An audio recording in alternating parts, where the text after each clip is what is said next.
my point in that would be from winter point of view, cold weather point of view, joints have a tendency to be a little bit more stiffer. And if there are irritants around the disc, there will be a lot more load around the discs that will cause the irritation. So there's some joint stiffness first. Second is the muscles around the joints, which is for the lumbar spine, the paraspinals, and then the deep core muscles are the multifidus, transverse abdominis. These are very tiny muscles that connect from one bone segment to the next bone segment. They're like just holding individual wires, small wires that are holding the segments of joints together. And if you start to have the discomfort of the lower back, the research proves that when they did like an EMG study with putting the needles onto these multifidus and transverse abdominis, they were the first muscles to atrophy. They gave in as soon as the pain started, and as soon as those building block muscles go away with the control, the joints then stack up even further because they don't have these stability structures around them. And then also they found that it was the last set of muscles to come back. It needed conscious activation. It needed conscious activation by tucking the tummy, which is otherwise, when we don't have back pain, we do it naturally, normally, the multifidus activates automatically. However, once you've had the back pain and they've already atrophied, you have to retrain them, bring that autonomic function of letting the brain doing it on its own without you actively having to do it. So you kind of train it by manually doing it, and then doing it with different functions, and you're doing it with lifting something, and doing with bending over, doing with crane sports, and then kind of becomes more automatic over a period of time.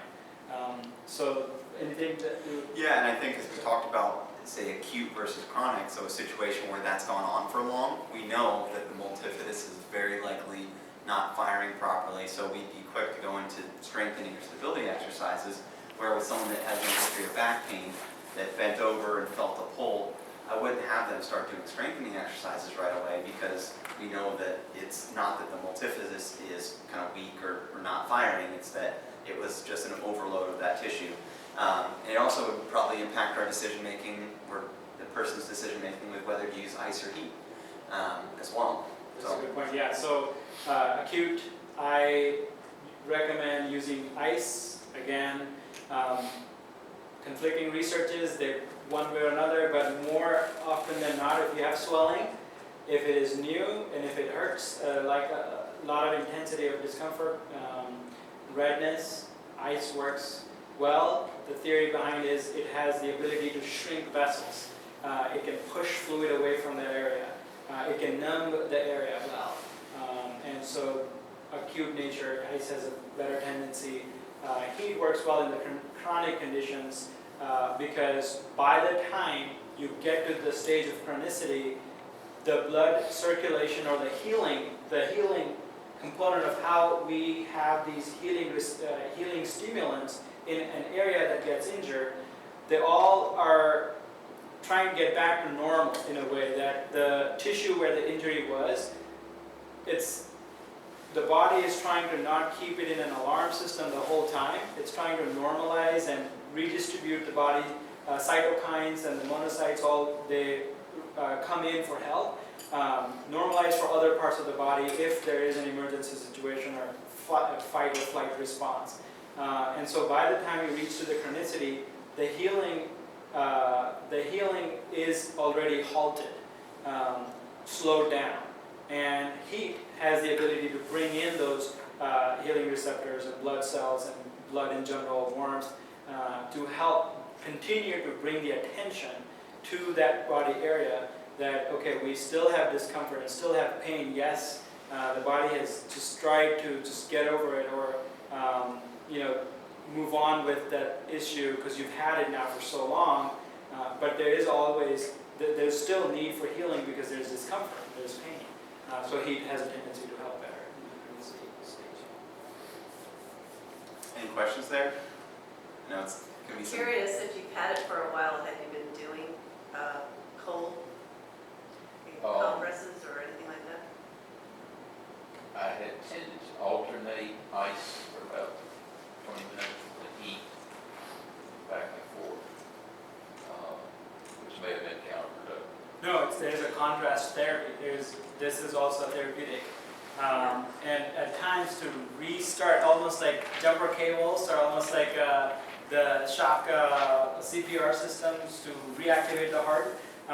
Contrast therapy really works well in cases when we really need to reactivate the healing response in a particular area. So you exactly put the tissue structure in 15-20 minutes ice, and then you immediately follow it up with heat, and you're basically you're controlling what is autonomous otherwise. Like you cannot control the shrinking or the dilation of a blood vessel, but by doing that you can.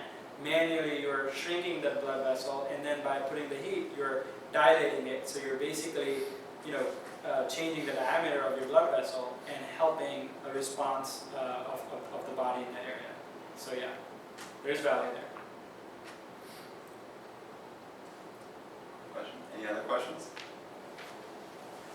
So one of the common things that my husband has, he works sort of physically because he renovates houses, and he'll do exercise, but I guess it's really already pre-injured, but his sciatic often is an issue.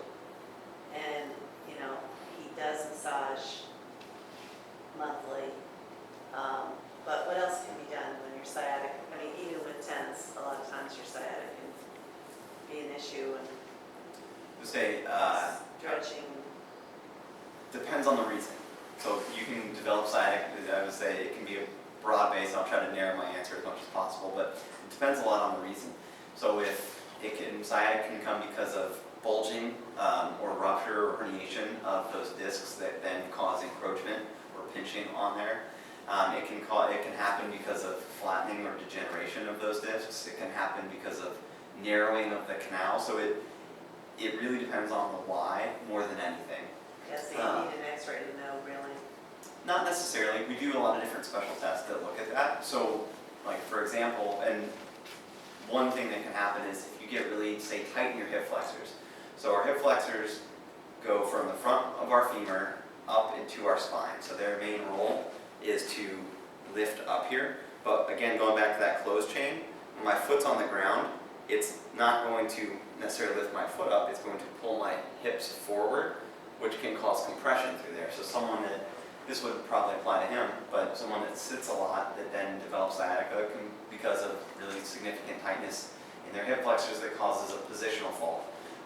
It could be because, again, that narrowing, we need to do stretches to open up those spaces where the nerve come out. So it's someone that needs to lie on their back and pull their knees up towards their chest. Yeah. Or it could be because of that protrusion, which we would go into kind of a McKenzie protocol where we have someone lying on their stomach and pushing up. So imaging is always going to be, a good or effective way to be able to do that, but it's not also the only reason as to why. And then kind of the last thing, I know I'm trying to keep this answer brief, but it's hard to be brief on, is how the nerves glide. So we think of muscles being flexible and pliable and able to move. Nerves need to be able to as well, because it's all one track, right? So if we're starting in our brain, going down our spine, out the side of our legs, and I'm using the sciatic nerve for example, down the back side of the leg and into the bottom of the foot. If that's not pliable and able to glide and slide, then anytime I go to bend forward, my nerves just wouldn't let me if they were kind of a block chain. So it could be compression at the ankle, knee, hip, back, or higher up, or just restriction within that track. So that, say, sitting provokes that sciatic. So it can come from a lot of different ways. So there's not a single kind of catch-all for anyone. It's really identifying why more than anything. Okay. Does he play tennis? He used to, he won't now. His knees aren't the greatest. He has compressed nerves in his neck, and he has a titanium plate. So, C4 or 5 surgery. That was years ago. But his sciatic's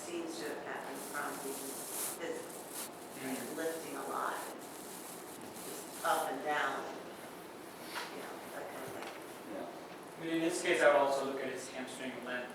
That is something of a direct correlation to sciatic nerve, because if he isn't able to get to the full bending over position without, so let's have TJ demonstrate. So if he's like this far with the hamstring length, after that, the sciatic nerve is going to start to get taut and pull. Versus being, can't say I'm flexible in my hamstrings, but being more flexible where I can sit here, you can see how flat my back is to touch my toes in that position relative to if I was even tighter than I already am, where I get to here, and then I have to deal with all the rest with my back to get there. So anything where you're bending repetitively or lifting, if you don't have that mobility, it immediately puts excess tension and strain on the Yeah, I sciatic tried to nerve. get him to do yoga with me for a while, and I just think that would help him tremendously. Yeah, it's going to encourage that flexibility and stability. It even has beer associated with it. It's beer yoga. Beer yoga, Yeah. where is that now? It's on Beer. Stratford at Foothills on Saturdays at 11, and then at Radar on Wednesday nights at 7. And you get $10, you have class, and then you have your beer. Wow. And she That is excellent. She's like the toughest in the area, because I've gone to other yoga people, and if you're not, I mean, she certainly helps people who are new, and she says, you know, you need to go at your own pace, the kind of thing, just until you get up to. But if it is not the beer, what is going to motivate him? I'm kidding. Yeah, a good mixture of male and female. I mean, that's the good thing about the beer part, because then the men come out. That's right. So it is a more balanced class than I've ever been to. Cool. All right, so moving into some changes that happened with the cold weather. So this is page 3. If we look at page 3, and looking at the left image and some infographic, looking at hypothermia and how our body navigates with the outside temperature. So clearly that when the temperature is colder outside than our internal body temperature, the body blood goes more into the internal organs and tries to maintain a core temperature so we can function well, and hence we can continue to have a warm brain, a warm heart, warm lungs, warm organs to manage the autonomic function, which is basically what we need to be able to speak and stand and talk. So just kind of looking at that picture where the guy on the left is all orange and the guy on the right is blue, light blue, yellow, and orange. Are we on the same page? Are you guys looking at that picture? Yeah, the tiny one. The tiny one, yeah, the tiny picture, yeah. So see how, the blue is like the peripheral part, and that's cooler than the internal organs. So, but if you look at the muscle mass and what you're using and what you're going to be running or walking or any kind of muscles, those are the muscles that are on the external areas in the periphery. And so clearly our body temperature from the external extremities is lower than our core temperature. And it will require a longer warm-up time. It will require you to be able to stretch those muscles and bring the blood circulation back to the arms, or increase the general body temperature, allow your heart to pump harder so it reaches your fingers and reaches your toes. And so when you look at the left-hand side of the infographic, the heart, as you see, there's tachycardia, there's a rise in heart rate and blood pressure in the beginning when the temperature is cooler. And again, we are not exercising at this stage. The human body is experiencing colder temperatures from outside. So that's what they're talking about is first there's increase in heart rate because it tries to keep up with the demands of the extremities.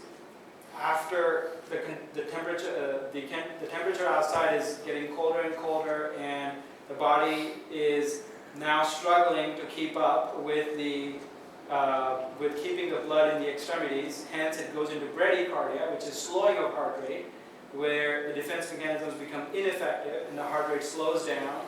And then if you continue to be outside and, the heart is getting impacted, and the third stage is ventricular fibrillation, where the heart just cannot beat any longer and at the same intensity, and so there's cardiac arrest.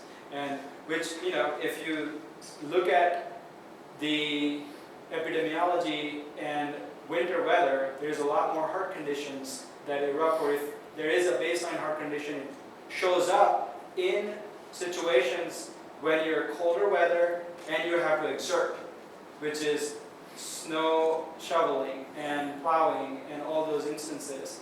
And you're dehydrated, you don't feel that you're dehydrated, you're working hard, you have a baseline condition, and you have temperatures that are attacking you. So a longer warm-up, warmer clothing, multiple breaks, more water would be suggestion. Glad we haven't had any snowstorms this year yet. Yeah. No, don't knock on wood. You want? Okay. Yeah, As long as we're not shoveling and... so we can cross-country ski. Ooh, that's right. Can't down there like a really, Yeah. not that much. Anything that you want to touch on in that area? No, I like, Cool. that's thorough.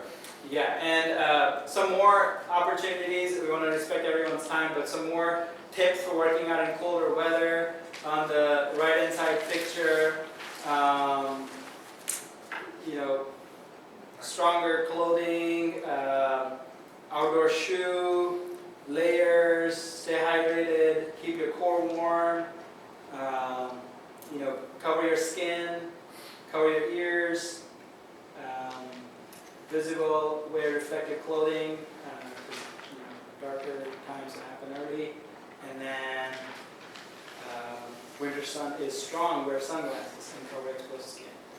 So one thing then I would maybe add on to that, and Okay. I think it becomes even more important during the winter time, is the type of warm-up you do. So I always talk to people about the difference between dynamic and static stretching. So it's a lot of times how we think about our warm-up. So meaning, say if we're stretching our hamstring, static would be where I hold it for 30 seconds, well, it should be at least 30 seconds, 30, 60 seconds, try to get length. So when we're trying to improve, say, the flexibility of an area, that's the best way to stretch, is going to be low load, long duration stretching. We want to hold it for a minimum of 30 seconds to try to impact a change in the length of the tissue. Now that's very different than, say, if we're going out for a walk, or going skiing, or going to do some form of exercise where we want to warm up. Studies have shown that you're actually more susceptible to getting injured if you do static stretching right before. So conventional wisdom has always been, all right, well, you got to stretch before you go play tennis. You got to stretch before you do these things. But it really should be a more dynamic version of stretching, meaning you're not holding that hamstring stretch for 30 seconds. We're maybe going down and touching our toes and then coming right back to achieve that hamstring stretch. Or we're holding on to something and we're swinging our leg forward and backwards. So we're not doing these kind of hold and stretch, and because it's actually more likely to injure. We're trying to come up with a way to lengthen that tissue and get the blood and oxygen flowing to that tissue so that we're, again, less likely to injure. Now afterwards, that's, whether it be a walk or tennis or whatever the activity, that's when the static stretching is best. You can do your cool down, let your heart rate return to the normal resting, and then do your long stretches to make sure we don't tighten up for whatever we're specifically addressing. But the differentiation there has always been a really, really important one to me, is making sure that we're not doing long stretch and holds right before that activity and that warm-up. And like I said, the effects of that get kind of even amplified when it's cold outside and we're trying to play a cold weather tennis match. Would you like to come over and No. get us stretched? Listen, getting up is if I'm on a soft surface, this leg is just amazing. That's all I'm going to say. Okay. And how many years ago do you have knee I know, I surgery? did, I've got so many complications, so. I So, also how, have MS. So, you have MS, okay. Yeah, How so- far can you bend the knee? Let me Yeah. see. okay, I'm going to hold on to that. Okay. So yeah, so Not then, quite. yeah, so would you like me to demonstrate, or you want to go in there?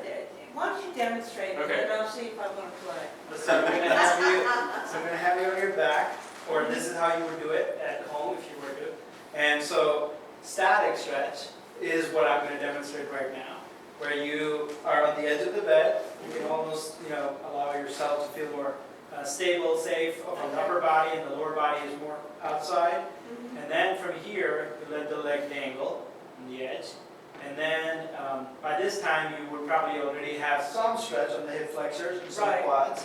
At that point, you can either, if you can grab the bent leg, you're welcome to. You can use a cane, you can use a towel, you can use like anything that you can Oh, bring the leg back. Like A strap, something. Yeah, a strap. You can even just bend the knee itself as much as you can, Yeah. and you will feel a stretch on the quads. Okay.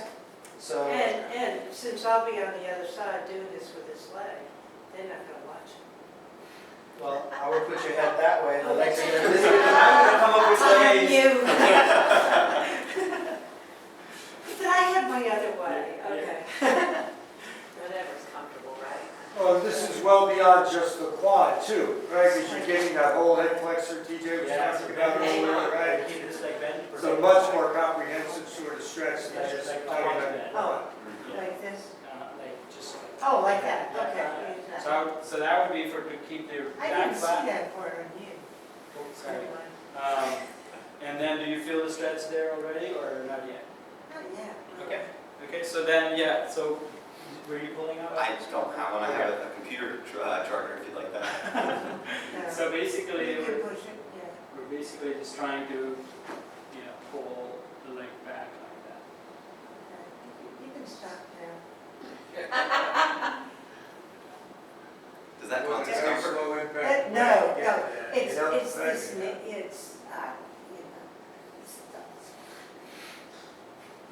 it's behind the knee, that it's just, does that make sense? Is that better? No, it's Why, not good. why is the knee not moving? Oh, I don't know. You have arthritis, or you have a surgery? I had a knee replacement Knee replacement, when was that? 3 years ago, well, almost 3 years ago. Okay. And I also had, it's been worse since I had COVID, and I had a little incident with MS, which I hadn't had in 22 years. Gotcha. So So it's been, the way how it feels, there's something called end feel. The end feel is firm, which means that there is probably some scar tissue built in. yeah, In the I knee. think so. Did they recommend like manipulation and anesthesia, basically putting you to sleep and just bend it? Oh, God, no. That's one way to do it. The other is just gently moving it and breaking the scar tissue down. Yeah, Nice and easy. yeah, well, Was it like that to begin with? no, it's gotten Kind of like worse. 10, it's gotten worse in the last 3 months when, Oh, I had the one thing and then I had the other thing. so that tells me that the scar tissue is not like built in. So there's very much a chance that we can. But I mean, break this. I've lost like 10 degrees. Yeah. Wow. I mean, there's potential that Yeah. if we do some gentle joint mobilizations, allow the synovial fluid to secrete, which is like WD-40, and stretch the quads and stretch the hamstrings, So like just that would do the job too. I would have you starting on that right away, Yeah. yeah. Yeah. Yeah, you'll get a better, because when And you how sort of regularly would she do that? one more time. How often would she do that? Good question. So I would stay, if you get a good stretch, then I would stay in that position for a minute or two. Yeah, If you are bending and straightening, which is the dynamic version of the stretch, then I would do it for about 15, 20 times, okay, once or twice a day. okay. Yeah. And Before you then get should out I of use bed. a strap to try to make it go a little? Well, you just asked me to stop, so you Oh, have to yeah, be, no, you have to be gentle to yourself if you want to use the strap. Yeah, but, okay. Yeah, strap would be a little too intense, because I felt the knee, and the end Yeah. is pretty firm. Yeah, Yeah. it made up its mind, it's like, okay, I'm not doing that. Yeah, Yeah, we probably have But to that's use other okay. structures around, yeah. yeah, well, okay. Anesthesia and talk. That was scary. You put Russian or something? A lot of times, Instead of the if surgery. you give that joint that chance, it may just loosen up for you. You know, if Yeah, you're- that's you're true, that's true. consistent with your flexibility, Okay. it might work, right? Before they have to put you in their eggs. No, no, I think I'll do that, that'd be easy. Yeah. So, I would show sometime with Oh, like no. a chest stretch too. Oh, we need the chest, yeah. One other thing that you may want to work on too, Yes. is not just with the quad, is getting here and actually just allowing the knee itself to bend. So we're taking basically the muscular slack out of it, and then coming down below the knee and pulling your knee back as far as you can slowly. The other option is keeping it planted and then trying to scoot back towards it, which I know you saw at some point during your knee replacement surgery. Yeah, One of those two versions is something I would bring back okay. and go slow. So just work until you feel resistance. I believe in slow. Okay. Slow is good. Perfect. And just keep slowly, incrementally You working know, back. it's just, as I told my husband, I'm a work in progress, so. Aren't we all? We That's all- true. For your lifetime, right? Yeah, that's it, you know. All right, any other questions? Moving to the last page. What happens to your body on a winter walk? So we'll just kind of look at different organ systems and how they operate. The brain, the hypothalamus, which is the temperature regulator, the thermostat of our body, sends the cues to your muscles to contract and produce more body heat. So we're using the muscles, and again, a response from the hypothalamus telling the external environment. Then the skin, hair follicles, and we try to trap the heat. That way, creating goosebumps and sweat releases heat to regulate the temperature. Then lungs, so the cold can irritate your lungs. So this is just general for your alveoli, which is deeper layers of your lung, and if it was to could trigger coughing, wheezing, or shortness of breath. So hydration. So basically, because of the colder temperatures outside, hydration is a key, and by allowing you to stay hydrated, you can prevent the lung irritation from happening. Tends to be a drier time of year too, and without the heat, we don't really think about hydration as much as we do in July here. So, that one. Yeah. Muscle ability to shiver, which is actually a response to increased body temperature and produce heat and keep your body warm. It's just like you are rubbing your palms against each other, and it's an autonomic response from hypothalamus sending a signal saying, okay, muscles move so we can just build some heat around. Nose, as I described, dry winter air can lead to runny noses, more mucus is created to keep nostril moist. Then lips, cold dry air steals moisture away from your skin and can result in chapped lips. Heart, to circulate heat, your heart begins to pump harder and faster on the walk. And then limbs, blood vessels narrow in the arms, hands, legs, and feet to lower heat loss and keep the cold warm. Questions? And from on the right hand side, this is from one of the sources. I think it's Active Outdoors is the source that I got the Strength Workout for Outdoor Activities program. It has different exercises. It is more for like body strengthening and overall control around core, legs, arms, knees, thighs, shoulders, mid-back, and chest. And has the intensity where you could just use body weight, you could do kettlebell, you could do extra weight. Then it has repetitions, so the number of repetitions that you could do for a particular muscle group, muscle exercise, the rest interval, and the sets, which is all listed in there. So again, if you were just kind of looking for like the conditioning piece and just building strength and keeping your let's say tennis game up or skiing, and if you have a particular body part that you're going to be using a lot more, like he described the hamstrings and the quads, so the split squat that are in there, the Bulgarian split squat, the lunges, all of those would be a higher focus that I would focus on. So if you do get into a routine, this for the winter, what do you do in the spring? I would say it depends on what your activity is. Well, if your activities are pretty much continuing with tennis or walking or whatever. Yeah. So what, are you reversing any of this, or? I would say if anything, you'd be looking to progress it.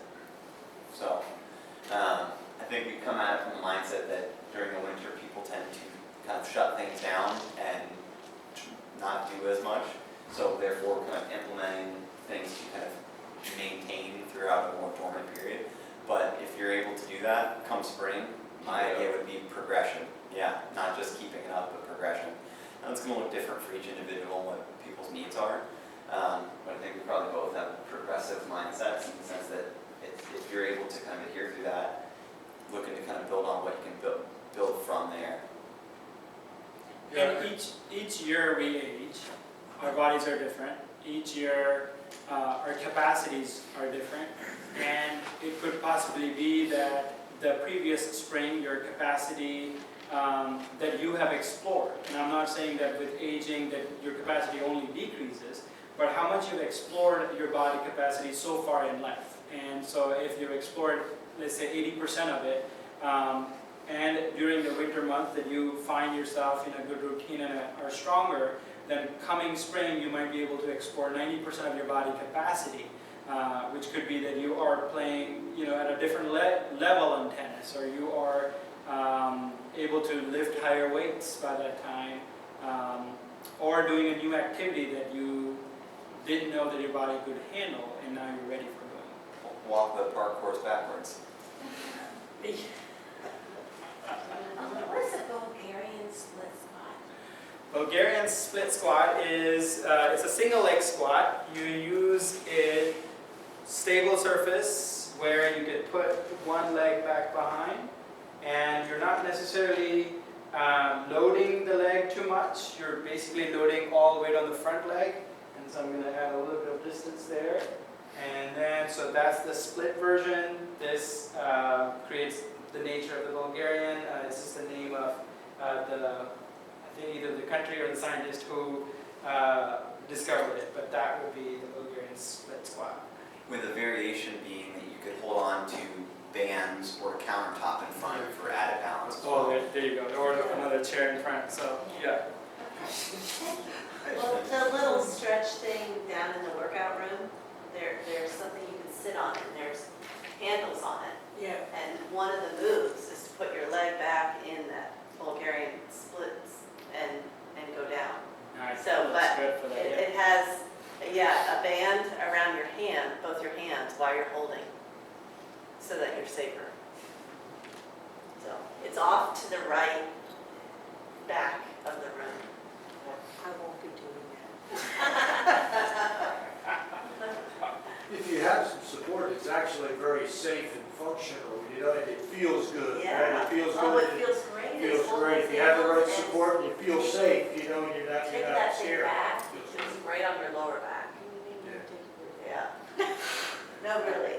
No, it's getting this to, Move. Well, yeah. anyway. I'll work on it, don't worry. Well, there's an opportunity, so I'm going to move into the opportunity. So, for the Westwood members, we do a personalized evaluation offer. So, opportunity for you guys to take advantage of individual areas that you want us to explore or help you guys with. And so we do a pain and lifestyle audit, pain-free future road mapping, basically looking at what is going on and detailed evaluation. We spend about an hour and a half up to 2 hours of just looking at different areas if needed, it could be shorter. Report of findings and building a home exercise program specifically customized for you. Plus you get access to us, live feedback on movement forms, and real-time adjustment to your routines. If you already have a routine and you'd like for us to take a look at it and update it for you guys. So otherwise, the $350 value for workshop attendees, we're doing it for $99. And we're more than happy to, schedule whoever wants to. But yeah, pleasure being able to educate you guys, and hope it is helpful. And if there's any other question, Yes. Thank you. thank you, appreciate it. And you can just, stop by Haley if you guys want to sign up for any application, you can schedule.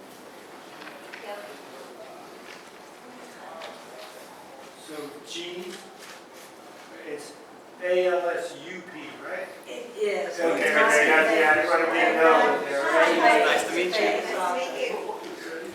Nora's my cousin. Anna? Anna, right, okay.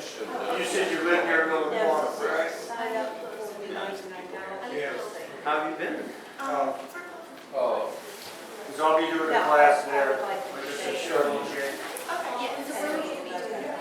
Well, it's, I come to you, I come to you, so I try to set up some areas in Winston, so I've got a class there, their office. So you're welcome to I'm doing a class in. Yeah, I do see value in that. It's kind of looking at this.